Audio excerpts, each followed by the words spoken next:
Welcome to Kansas Ag Report. I'm Ken Rogers. On this week's program, we discuss a recent study on farm profitability with Greg Ibendahl from Kansas State University. There's always a number of factors that play into making a profit, even when commodity prices are higher.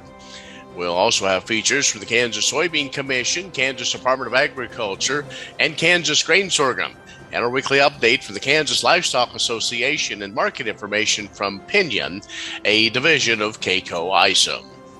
Kansas Ag Report brought to you in part by the Kansas Soybean Commission, the Soybean Checkoff, progress powered by Kansas farmers, Kansas Farm Bureau, a grassroots ag organization representing the state's farm and ranch families since 1919, kfb.org.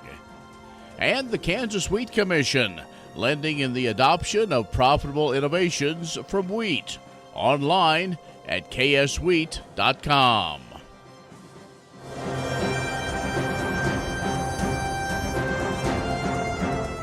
In agricultural news, as the beef sector focused on a congressional hearing this week, one group urging the Federal Trade Commission and Department of Justice to investigate vertical integration in feedlots.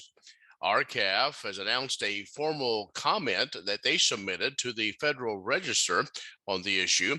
The organization says that while beef packer concentration plateaued since 2009 at the four firm level between 83% and 86%, it's now evident, they say, that major concentration and vertical integration efforts are underway in the feedlot sector of the live cattle industry. The group also says the structure of the beef packing industry is now being pushed upstream into live cattle supply chains.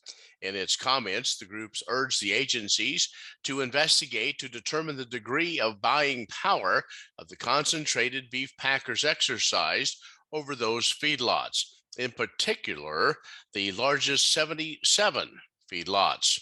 The agencies asking for public comment to help them improve enforcement of U.S. antitrust laws regarding both horizontal and vertical integration.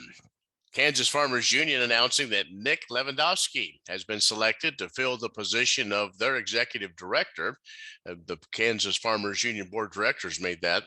Lewandowski previously worked for the Farmers Union in legislative and special project roles from 2011 through 2015. And since 2016, he served both the Wisconsin Farmers Union and the Rocky Mountain Farmers Union in government relations and external affairs roles. He's a native of Republic County. He has a bachelor's degree from Kansas State University in agriculture communication and journalism. He begins these new duties on June the 1st. And the Trump administration improperly assessed the costs of moving a couple of USDA research agencies to Kansas City by, among other things, failing to account for larger scale staff losses that would follow. That according to the Government Accountability Office. The process that then Ag Secretary Sonny Perdue used to select Kansas City back in 2019 was inconsistent with the, quote, stated objectives of improving its ability to attract and retain high qualified staff and placing its resources closer to stakeholders, as well as reducing costs to taxpayers. The GAO said in a report released recently, those words, they are the investigative arm of Congress. USDA estimating moving the Economic Research Service and National Institute of Food and Agriculture to Kansas City would save about 11% or nearly $300 million in real estate and staffing costs over a 15-year period.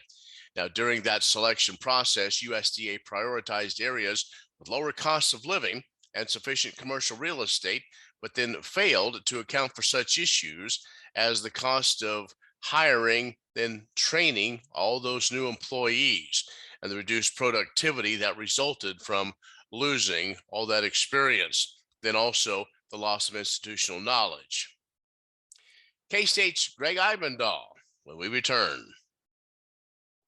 The Kansas Ag Report brought to you in part by Kansas Grain Sorghum, growers working together.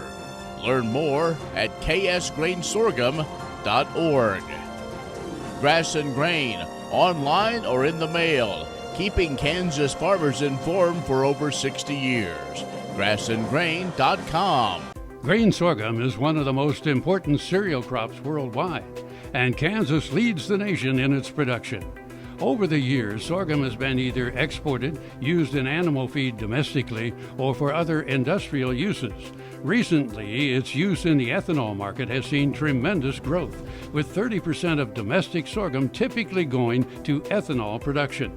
Kansas Grain Sorghum is committed to sorghum research, market development, and education. Learn more at ksgrainsorghum.org.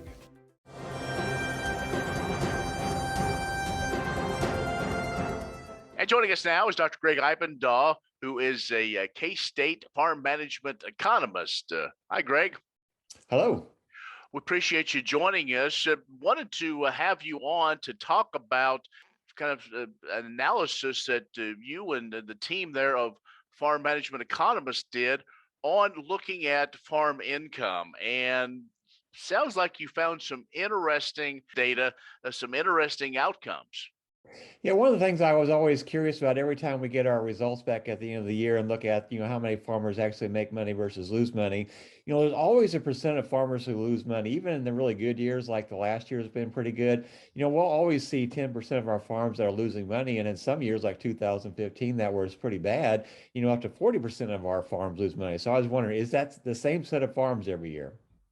Right. And I find that interesting that even in the best of times, there's still some that just can't seem to get ahead. Were there some factors that played into that?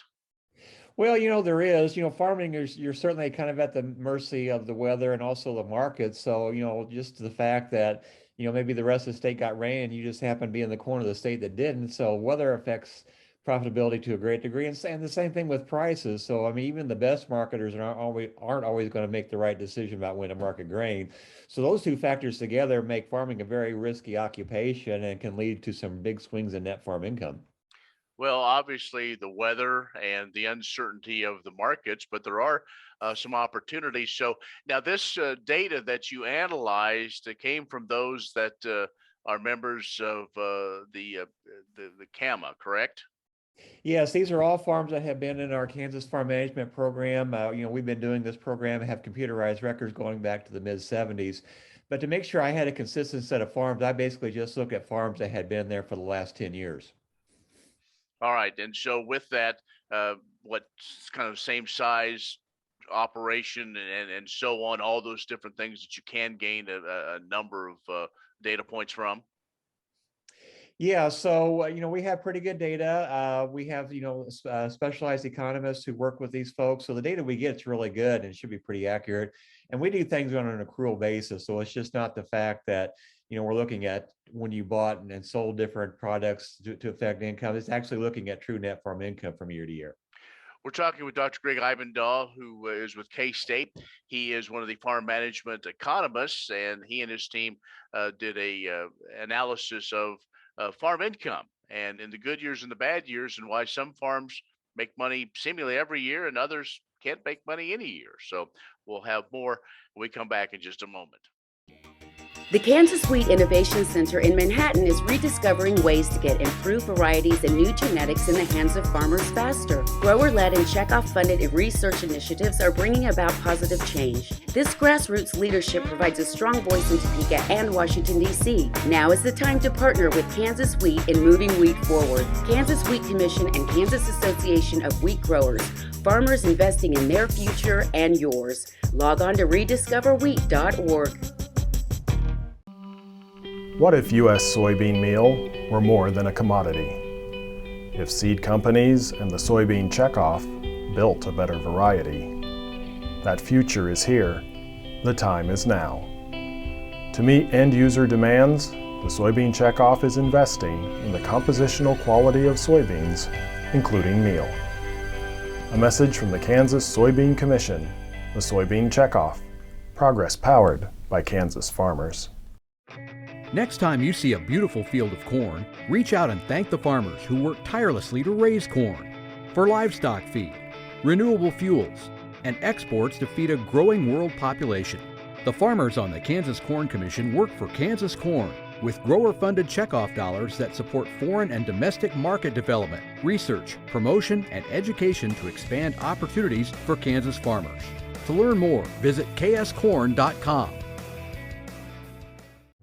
Many seed companies claim to offer the latest genetics, but how many have tested those genetics in soils just like yours? The Oldie Seed Know to Grow research program has fully tested the latest seed genetics in soils that are right in your neighborhood. The Oldie Seed Know to Grow program can recommend the best performing hybrids from technologies like Enlist, Extend, and LibertyLink that will optimize the yield and profit of every acre on your farm. Contact Oldie Seed today. Kansas Ag Report brought to you in part by the Kansas Livestock Association, supporting members' business interests and meeting consumer demands. KLA.org. Oldie Seed Farms, carrying soil-specific seed. Find them on the web at oldieseed.com. That's OHLDE seed.com. And Kansas Corn, building the future at kansascorn.com.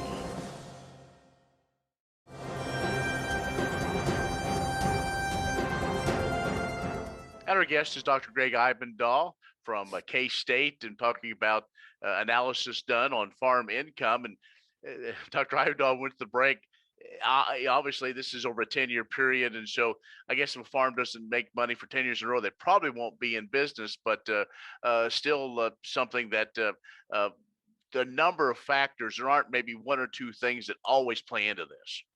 Yeah, so, if you look at the history and the fact that, there is a good chunk of farms that lose money every year, I think what I did discover through the study is it's not the same set of farms, because even, looking at our individual years data, the lowest we ever see is, 10% of our farms are losing money, and sometimes it's higher than that. But if I look at the 10-year average of these farms, it drops down to 5%. So to me, that's a very strong indication that farms that lose money, it tends to be a one-off type thing, and it's not a consistent set of farms that are losing money every year. And what about that factor, though, of farmland values that we see continually to come up, and especially now, I would say 2022 might even be an anomaly of where we are, and that is bringing could be some equity back into the operation. Oh yeah, that would definitely help complement the net farm income. So, most farms that we look at our study, they probably have 0 to 1 to 2 years maybe where they might lose money. But again, that's just looking at net farm income. The other half of the picture for farmers is, a lot of their wealth accumulation really is from land value appreciation. I think I've seen some research that says it could be up to about half of a farmer's increase in net worth is really from land appreciation. And that's not even factored into this. So when you do that, I really think most farmers are really in pretty good shape when you include the increase in land values.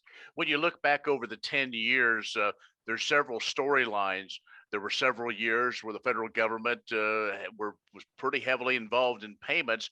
Still others, like the one we're in, and even a little bit last year, where maybe those payments weren't quite there, and the market did determine. And so did you see those that maybe used marketing services or did more in that arena kind of help them through the still topsy-turvy of farm income? Well, yeah, you made a good point about the years I have in the study here. So I think I have a very good set of 10 years to look at, because it started off really good, and then it dropped, the bottom dropped off in 2015. That was one of our worst years ever as far as net farm income. But then ever since then, it's been kind of steadily increasing higher here. So it's a good set of data with some good years and some bad years.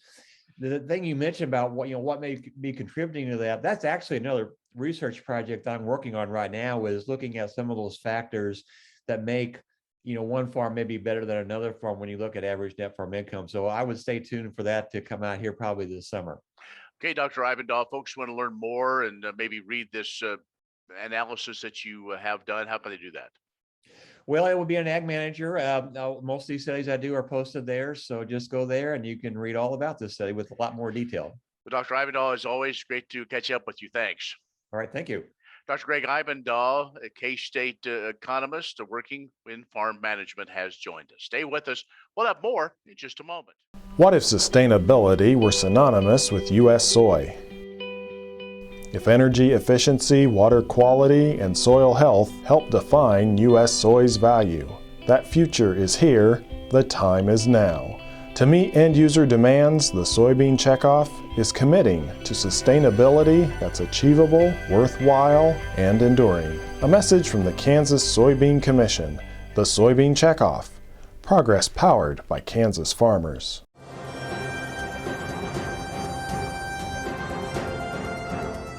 Renewable diesel is sparking a lot of interest these days, and like with its counterpart biodiesel, soybean producers benefit from its demand. Renewable diesel and biodiesel share the same base ingredients, namely soybean oil, but the process to make them differs. Biodiesel uses a process called transesterification, while the feedstock for renewable diesel goes through a process called hydrotreating. The difference in processes also means that biodiesel contains oxygen molecules, while renewable diesel is chemically more similar to petroleum-based diesel. Blended together, renewable diesel and biodiesel make an unstoppable pair. Renewable diesel is considered a dry fuel that requires some type of lubricant to run optimally. Biodiesel can contribute that needed lubricity, and the oxygen helps with an efficient ignition process within the engine. Low carbon fuel standards in California are a large contributor to the uptick in renewable diesel production, as cleaner burning fuels are required to meet the LCFS goals. Sustainable aviation fuel is also taking off as a desired additive to or replacement for petroleum-based jet fuel. This is good news for soybean growers because the customer list for soybean byproducts continues to grow. Many seed companies claim to offer the latest genetics, but how many have tested those genetics in soils just like yours? The Oldie Seed Know to Grow research program has fully tested the latest seed genetics in soils that are right in your neighborhood. The Oldie Seed Know to Grow program can recommend the best performing hybrids from technologies like Enlist, Extend, and Liberty Link that will optimize the yield and profit of every acre on your farm. Contact Oldie Seed today.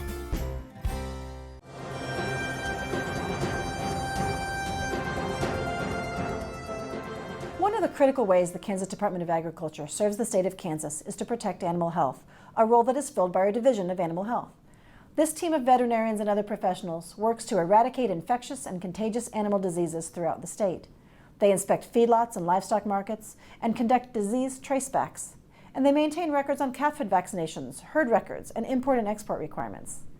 In addition, the Animal Facilities Inspection Program regulates companion animal facilities licensed under the Kansas Pet Animal Act. And the Brands Program maintains a registry of more than 17,000 brands. This spring, the Animal Health team has been on elevated alert to respond to the highly pathogenic avian influenza outbreak, which has been making its way across the U.S. since early March. This contagious virus is deadly to poultry and has been spreading rapidly, primarily by wild waterfowl migrating through the region. In March, Kansas had 4 cases of HPAI in backyard poultry flocks, and then in early April, we saw our first case in a commercial operation. The Animal Health team has worked directly with the Kansas poultry industry to keep them informed and to provide guidance regarding biosecurity and prevention of HPAI in their operations to protect their flocks. We have also shared information with small farms and backyard poultry owners to ensure they are aware of the risk to their chickens, turkeys, ducks, and geese, and to give them steps they can take to protect their birds. Find out more about how the KDA Division of Animal Health works to protect animals across the state of Kansas at agriculture.ks.gov/animalhealth. Are you looking for Medicare supplement insurance plans? Now is a good time to look at your options with Kansas Farm Bureau Health Plans. A Medicare supplement insurance plan can help cover certain out-of-pocket expenses Medicare doesn't cover. Things like deductibles, co-insurance, and certain limitations that can be costly in the event of an accident or illness. With Kansas Farm Bureau Health Plans, you have options to Medicare supplement insurance plans with 4 levels of affordable coverage and service from an organization known for its commitment serving Kansans. We encourage you to compare our rates. For more information and to get a quote, contact a Farm Bureau Financial Services agent near you or visit kfbhealthplans.com. Medicare supplements insured by Members Health Insurance Company, Columbia, Tennessee. Not connected with or endorsed by the U.S. or state government.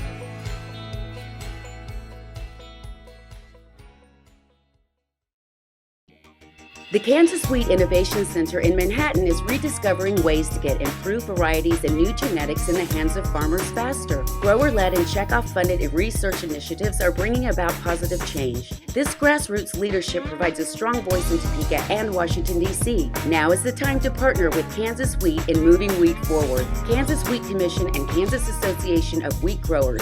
Farmers investing in their future and yours. Log on to rediscoverwheat.org.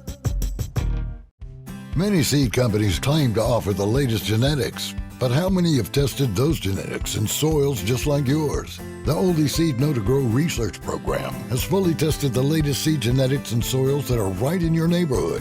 The Oldie Seed Know to Grow program can recommend the best performing hybrids from technologies like Enlist, Extend, and LibertyLink that will optimize the yield and profit of every acre on your farm. Contact Oldie Seed today.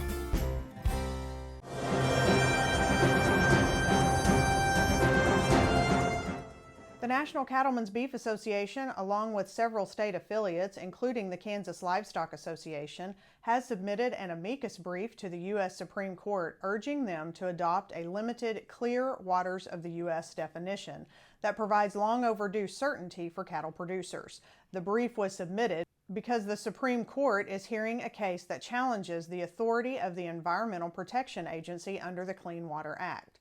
While cattle producers are not direct parties in Sackett v. EPA, the case has implications for the livestock industry and will impact the Biden administration's rulemaking on the waters of the U.S.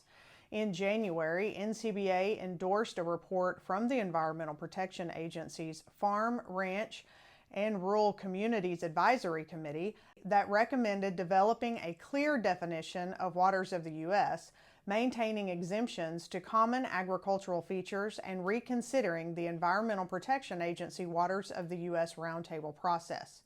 Later that month, the Supreme Court announced it would consider Sackett v. EPA and address the scope of waters of the U.S. The National Cattlemen's Beef Association has urged the Environmental Protection Agency to suspend waters of the U.S. rulemaking until the case is decided. Grain sorghum is one of the most important cereal crops worldwide, and Kansas leads the nation in its production. Over the years, sorghum has been either exported, used in animal feed domestically, or for other industrial uses. Recently, its use in the ethanol market has seen tremendous growth, with 30% of domestic sorghum typically going to ethanol production. Kansas Grain Sorghum is committed to sorghum research, market development, and education. Learn more at ksgrainsorghum.org. Are you looking for Medicare supplement insurance plans? Now is a good time to look at your options with Kansas Farm Bureau Health Plans. A Medicare supplement insurance plan can help cover certain out-of-pocket expenses Medicare doesn't cover. Things like deductibles, co-insurance, and certain limitations that can be costly in the event of an accident or illness. With Kansas Farm Bureau Health Plans, you have options to Medicare supplement insurance plans with 4 levels of affordable coverage and service from an organization known for its commitment serving Kansans. We encourage you to compare our rates. For more information and to get a quote, contact a Farm Bureau Financial Services agent near you or visit kfbhealthplans.com. Medicare supplements insured by Members Health Insurance Company, Columbia, Tennessee. Not connected with or endorsed by the U.S. or state government.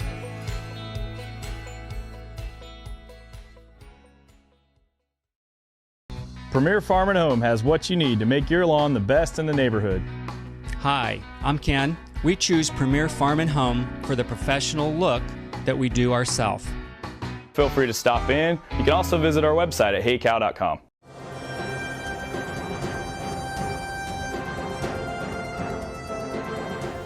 Mitch Dewar here with Pinion, a division of K-Coe Isom. Corn bulls are looking at cooler U.S. temperatures in wet fields and the progress on planting. The trade continues to focus on Chinese demand, the damage of the Ukraine war, and now focusing more on the U.S. weather. At this point, any large domestic weather story could further disrupt the markets.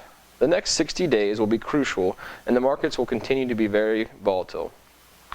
Soybeans have been finding support on bean oil futures, making new highs, as the trade looks at Indonesia's ban on palm oil-based products. We continue to see both old and new crop sales of soybeans to China, which has also added some support. With the South American crop mostly out of the field and no weather story yet, new crop soybeans could be stuck in a range from $14 to $15.50. Over in the wheat market, we continue to trade war and weather. If the war turns towards peace talks and domestic weather improves, wheat prices will lose support in this area. The USDA released their cattle on feed report on April 22nd. This report held quite the bearish surprise, as the cattle on feed as of April 1st and the cattle placed in feedlots in the month of March were well above the range of the analysts' pre-report estimates. This surprise came in after a week of higher cash cattle prices and pushed futures lower following the week, which also took cash along with it. To talk about your grain and livestock marketing, give us a call at 888-452-8751. I'm Mitch Dewar with Pinion, a division of K-Coe Isom. That's our show this week. Be social with us online at kansasagreport.net or our social media channels. Coming up next week, a conversation with new Kansas State University President, Dr. Richard Linton. I'm Ken Rogers. Hope you receive a May basket this May Day. Join us next week for the Kansas Ag Report. Premier Farm and Home has what you need to make your lawn the best in the neighborhood. Hi, I'm Ken. We choose Premier Farm and Home for the professional look that we do ourselves. Feel free to stop in. You can also visit our website at heycow.com. Kansas Corn reminds you that E15 fuel is the right choice for every kind of driver. For the car enthusiast, E15 has higher octane. For the thrifty driver, E15 is priced lower than regular unleaded. For the nature lover, E15 provides cleaner air. For the shopper who buys local, E15 has more ethanol from our Kansas corn farms. Choose E15 for a higher octane, lower price, cleaner American fuel. Message from the Kansas Corn Commission. Learn more at kscorn.com. The Kansas Wheat Innovation Center in Manhattan is rediscovering ways to get improved varieties and new genetics in the hands of farmers faster. Grower-led and checkoff-funded research initiatives are bringing about positive change. This grassroots leadership provides a strong voice in Topeka and Washington, D.C. Now is the time to partner with Kansas Wheat in moving wheat forward. Kansas Wheat Commission and Kansas Association of Wheat Growers. Farmers investing in their future and yours. Log on to rediscoverwheat.org. Are you looking for Medicare supplement insurance plans? Now is a good time to look at your options with Kansas Farm Bureau Health Plans. A Medicare supplement insurance plan can help cover certain out-of-pocket expenses Medicare doesn't cover. Things like deductibles, coinsurance, and certain limitations that can be costly in the event of an accident or illness. With Kansas Farm Bureau Health Plans, you have options to Medicare supplement insurance plans with 4 levels of affordable coverage and service from an organization known for its commitment serving Kansans. We encourage you to compare our rates. For more information and to get a quote, contact a Farm Bureau Financial Services agent near you or visit kfbhealthplans.com. Medicare supplements insured by Members Health Insurance Company, Columbia, Tennessee. Not connected with or endorsed by the U.S. or state government.